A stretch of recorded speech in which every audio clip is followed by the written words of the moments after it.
ఈరోజు కడుపు నిండా తినవచ్చు.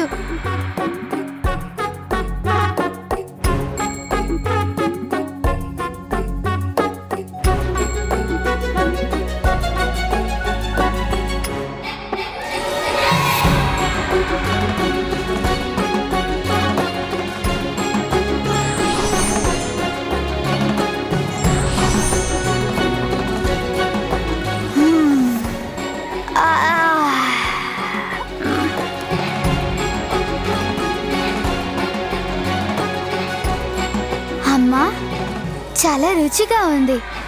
సంతృప్తి కలిగింది. కడుపు నిండిపోయింది. తమరు అనుమతి ఇచ్చారంటే ఇంకా వెళ్ళి పడుకుంటానమ్మా. సరే పుత్ర, మీ అమ్మమ్మ గారితో వెళ్ళి హాయిగా విశ్రాంతి తీసుకో.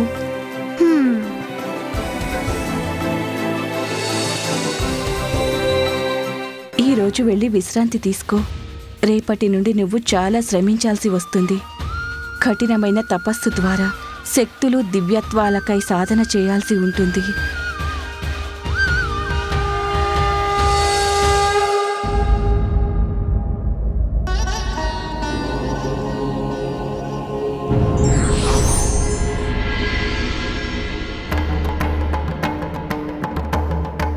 దేవరాజ ఇంద్ర, ప్రణామాలు మహాదేవ.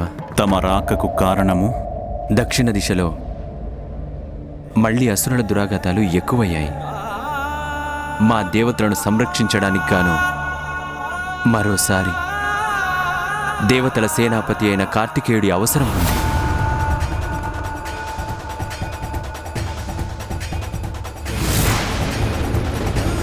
తనని ఇంకా నా హృదయానికి కూడా హత్తుకోలేదు స్వామి. నేను నా పుత్రుణ్ణి ఎక్కడికి వెళ్ళనివ్వను. నా పుత్రుణ్ణి నాకు ఎంత మాత్రం దూరం కానివ్వను. అలాగే తమరిని కూడా దూరంగా పంపనివ్వను. కార్తికేయుణ్ణి పంపించడానికి పార్వతీదేవి ఎంత మాత్రమూ అంగీకరించదు.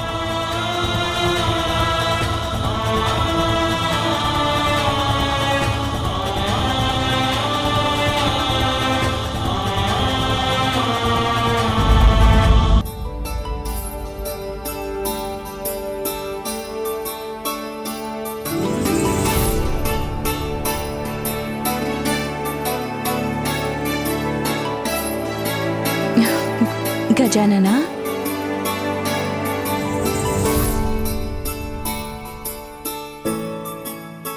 లే పుత్ర గజాననా.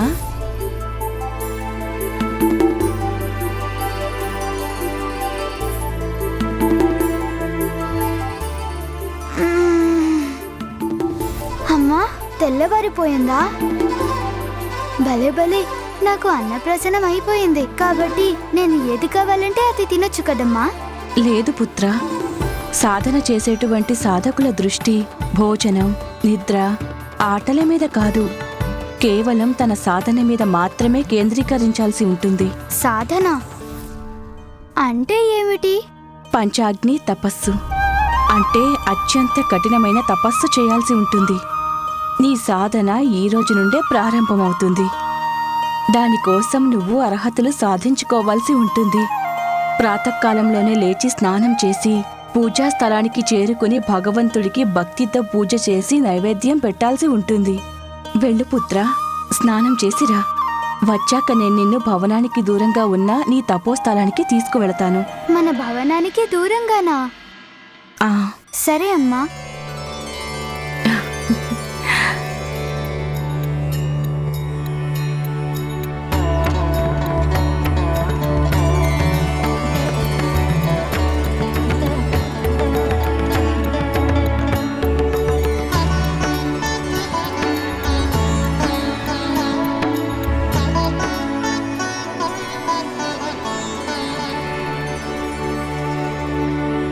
అమ్మా, మార్గం ఇక్కడితో అంతమైపోయింది. పూజ స్థలం ఎక్కడా? పుత్ర, అదిగో అక్కడుంది నువ్వు తపస్సు చేసే స్థలం.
అమ్మా, మనందరం భవనానికి ఇంత దూరంగా ఈ అరణ్యానికి ఎందుకొచ్చాము? ఎందుకంటే పుత్ర,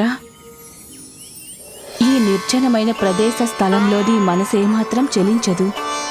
అప్పుడు నీ తపస్సులో స్థిరంగా ఉంటావు.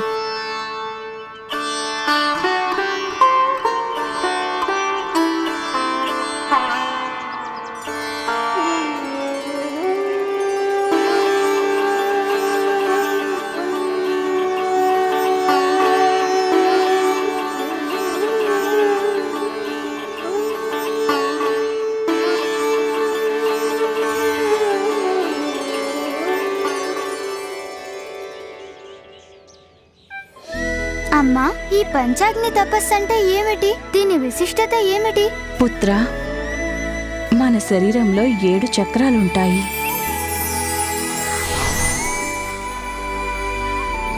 సృష్టిని కొనసాగించే మూలాధారం, మనలో సృజనాత్మక శక్తుల్ని పెంపొందిస్తూ ఆనందాన్నిచ్చే స్వాధిష్టానం, మనలోని ఆత్మబలం, ఆత్మవిశ్వాసాన్ని పెంపొందించి మేధస్సునిచ్చేది మణిపూరకం, ప్రేమ, దయాగుణం, కరుణలను పెంపొందించే అనాహతం,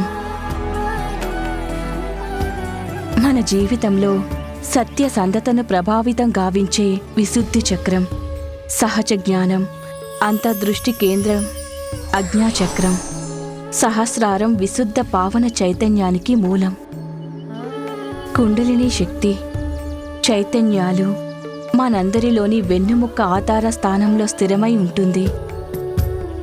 తపస్సు, ధ్యానాల ద్వారా కుండలిని శక్తి జాగృతమైనప్పుడు అన్ని చక్రాలను దాటుకుంటూ పైకి ఊర్ధ్వముఖంగా పయనిస్తుంది.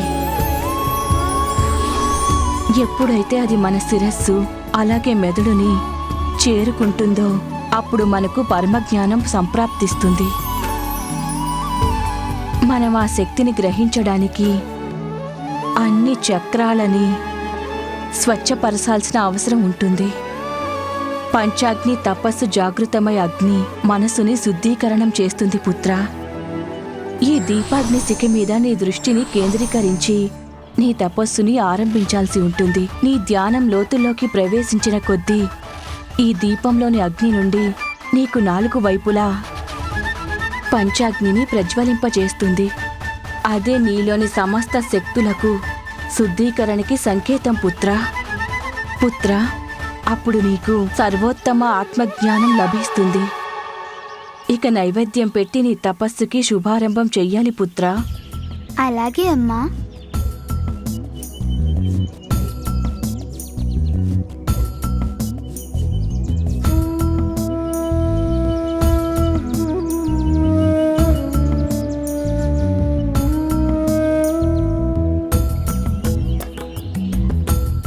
ఇప్పుడు పద్మాసనం వేసుకుని నీ దృష్టినంతటినీ ఈ దీపం ఆగ్రంపై కేంద్రీకరించు.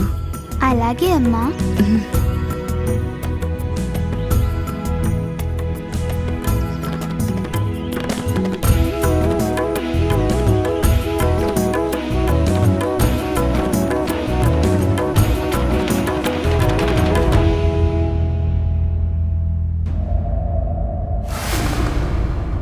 దేవేంద్ర, తమరికి తెలియనిది కాదు. నా బాధ్యతల నుండి వెనుకంజ వేసే స్వభావం కాదు నాది. కానీ నా సోదరుడికి ప్రమాదం పొంచి ఉంది. తనకి భద్రత ప్రసాదించడం కోసం కొంతకాలం పాటు నేను ఇక్కడే కైలాసంలో ఉండటం చాలా అవసరం. కార్తికేయ కుమార, ఇది కైలాసం. ఇక్కడ స్వయంగా మహాదేవుడు నివసిస్తుంటారు. గజాననుడు సురక్షితమే. ఇప్పుడు అభద్రతలో ఉన్నారంటే అది మా దేవతలే. మా దేవతల తలలపై ప్రమాదాలనే కత్తులు వేలాడుతున్నాయి. ఇప్పుడు ధర్మజ్యోతి కూడా రెపరెపలాడుతుంది. దానిని రక్షించడం తమ గురుతర బాధ్యత. దేవేంద్ర,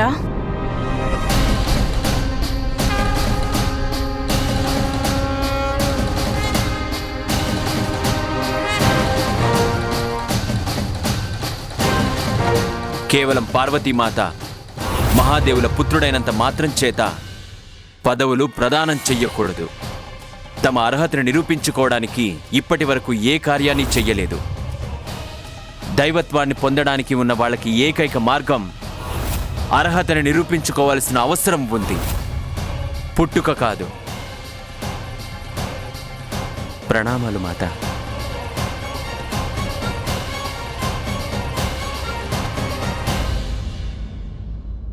గతంలోనే చెప్పాను మీకు, తమరి రక్షణ, దేవతలకు సహాయం, సృష్టిలోని ఆపదలను దూరం చేయటం, ఇవి మాత్రమే కాదు, నిజానికి మా పుత్రుడు కార్తికేయుడికి ధర్మం, కొన్ని బాధ్యతలు, తన కుటుంబం పట్ల కూడా ఉంటాయి. వాటిని నిర్వర్తించడం కోసం కార్తికేయుడు ఇక్కడ ఉండడం అనివార్యమవుతుంది.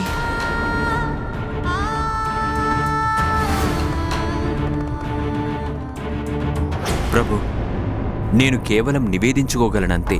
నిర్ణయం తీసుకోవాల్సింది తమరు మాత్రమే. అయినా నాకు తమరి కుటుంబంలో కలుగజేసుకునేంత ధైర్యం లేదు.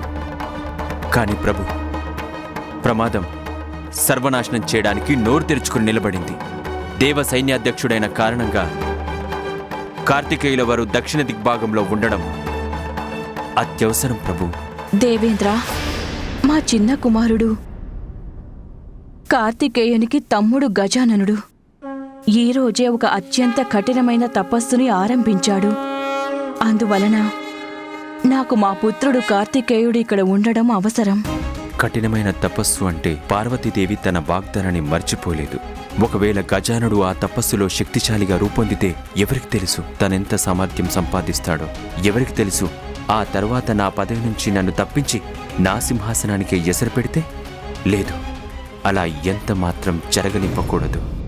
పార్వతి, ఇప్పటి నుండే గజాననుణ్ణి సర్వసమర్థుడిగా ఎందుకు చేస్తున్నావు? ఎందుకంటే తను ఆత్మబలాన్ని పెంచుకుని జగత్ కళ్యాణానికి తోడ్పడతాడనేగా, లోకహితానికి మూలం కాగలడనే కదా. నీవే ఆలోచించు దేవి.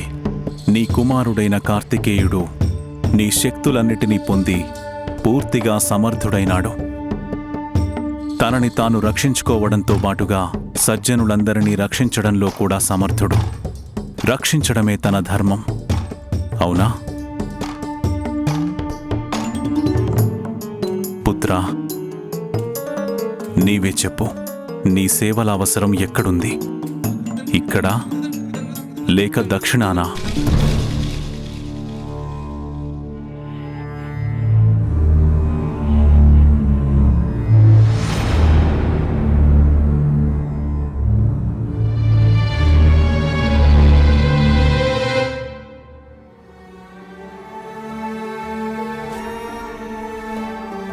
మాత నిరాశ చెందకండి.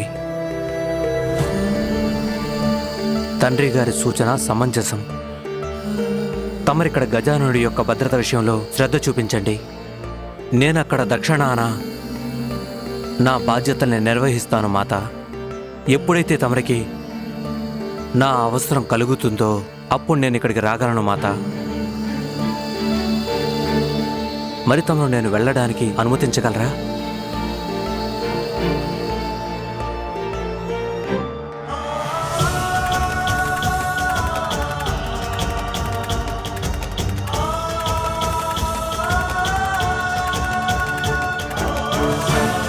మాత, నేను వెళ్ళిన విషయాన్ని గజాననుడికి తెలియజేయండి. తనకు చెప్పడానికి వెళ్ళి తన తపస్సును భగ్నం చేయడం నాకు ఇష్టం లేదు.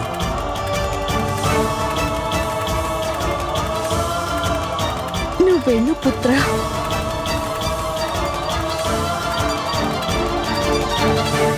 కర్తవ్యం కోసం ఆత్మీయతల్ని బలి పెట్టడం